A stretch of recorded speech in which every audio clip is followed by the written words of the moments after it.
Bag صاحب کب تک امید ہے کہ گورنمنٹ فارمیشن پہ جو ہے بات چیت ہوگی یا سسپینس ختم ہوگا؟ نہیں، میرا ماننا ہے کہ یہ کوئی سسپینس نہیں ہے.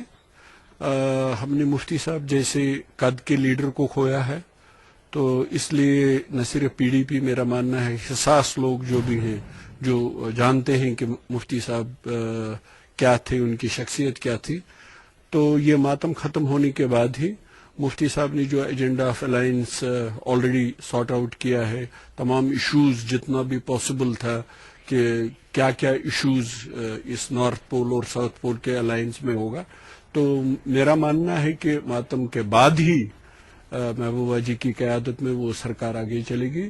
جو سرکار جس میں پاز آ گیا کیونکہ مفتی صاحب کو ہم نے کھویا ہے، تو اسٹیٹ مارننگ کل ختم ہو رہی، اس کے بعد محبوبہ جی کی قیادت میں یہ گورنمنٹ جو ہے، جو الائنس ہے، یہ آگے چلے گی اور اسی ایجنڈا آف الائنس کو آگے چلانے میں. بیگ صاحب یہ بھی مانا جا رہا ہے کہ مفتی صاحب کے انتقال کے بعد جو ہے بی جے پی اور پی ڈی پی میں کچھ شرائط کی بات اب سامنے آ رہی ہے پھر سے اس گورنمنٹ کو بنانے میں. نہیں، میرا ماننا ہے ایسا بالکل کچھ نہیں ہے.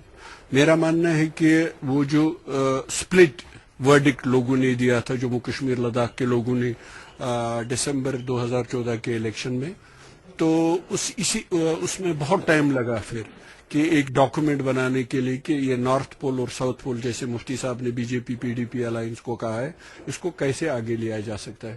اس لیے مجھے لگتا ہے کیونکہ وہ ٹائم لینے سے تمام وہ ایشوز بہت حد تک ریزالو ہو گئے، تاکہ یہ جو سرکار ہے یہ پورے 6 سال آگے چلے، اور اس میں پولیٹیکل بھی ہیں، اکنامک بھی ہیں. اس لیے مجھے لگتا ہے کہ یہ صرف اس لیے رکی ہوئی ہے کہ یہ پاس جو ہے، یہ جو خلا پاس سا آ گیا، مفتی صاحب جیسے قد کے شخص کو ہم نے کھو دیا ہے. کل اسٹیٹ مارننگ ختم ہو جائے گی. مجھے نہیں لگتا کسی بات چیت کی ضرورت ہے. بی جے پی اور پی ڈی پی کلیئر ہے کہ ایجنڈا آف الائنس، اور اس الائنس کو پوری مدت کے لیے چلایا جائے، پوری ٹینیور کے لیے چلایا جائے. مجھے نہیں لگتا کوئی ایشوز ہیں جن کو ریزالو کیا. اس طرح کی بات آ رہی تھی کہ کانگریس کی طرف سے سپورٹ کی آفر ملی تھی. نہیں، کانگریس کا جہاں تک ہے، دیکھیے ریاست جموں کشمیر میں کانگریس بھی اس وقت شیخ صاحب جیسے قد کے آدمی میدان میں تھے، اور ایک ان ایکول وار جیسی تھی. مفتی صاحب نے وہ جنگ بھی لڑی، اور آہستہ آہستہ آہستہ یہاں کانگریس کے لیے بھی جموں کشمیر میں جگہ بنائی. تو سونیا جی کو اس بات کا احساس تھا، آزاد صاحب کو اس بات کا احساس تھا کہ یہ وہ آدمی ہیں جنہوں نے ہمارے جڑیں بھی یہاں آہستہ آہستہ جموں کشمیر میں لگا دی تھی. اس لیے دونوں نے کہا، سونیا جی نے بھی، انہوں نے بھی کہا کہ ہم ان کے قد کو سلام کرنے کے لیے یہاں آئے ہیں. اور آزاد صاحب جو راجیہ سبھا میں اس وقت اپوزیشن لیڈر بھی ہیں اور ان کا اپنا سٹیچر بھی ہے، انہوں نے بھی کہا میں نے جب شروعات کی اپنے پولیٹیکل کیریئر کی تو اس میں نے مفتی صاحب کی سرپرستی میں کیا ہے. تو انہوں نے کہا کہ میں گرو کو خراج عقیدت پیش کرنے کے لیے آیا ہوں. اس لیے یہ کنفیوژن ہوا. مگر مجھے نہیں لگتا ہے کہ پی ڈی پی میں یا بی جے پی میں کوئی ایسا کنفیوژن ہے، کیونکہ دونوں نے بہت سوچ سمجھ کے نیشنل انٹرسٹ اور اسٹیٹ انٹرسٹ کے لیے یہ کیا ہے. اس لیے یہ ماتم کے بعد یہ آگے چلے گئے. تو کب تک بیگ صاحب امید ہے کہ یہ سسپینس سارا ختم ہوگا اور سرکار پھر سے دیکھنے کو ملے گی جموں کشمیر؟ نہیں، وہی میں کہہ رہا ہوں نا، اسٹیٹ مارننگ ہی کل تک ہے، تو ماتم اور سیلیبریشن اکٹھے جاتی نہیں ہے. ماتم ختم ہوگا، ماتم کا بھی کوئی ٹائم فریم نہیں ہوتا، یہ کہ ایک نیچرل پروسیس ہے.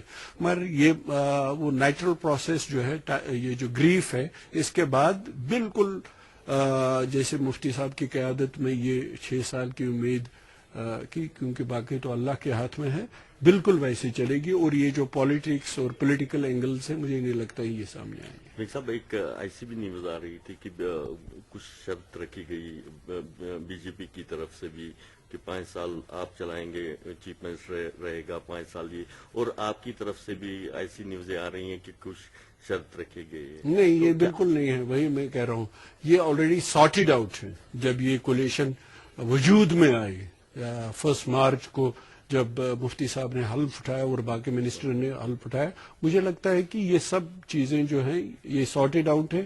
ان میں کوئی سیکنڈ تھاٹ دونوں پارٹیز کی طرف سے بالکل نہیں. تو یہ مانا جائے سر کہ جب بھی حلف اٹھایا جائے پھر بی جے پی اور کانگریس، بی جے پی اور پی ڈی پی کی؟ بالکل بالکل، میرا ماننا ہے کہ یہی ہوگا. Thank you.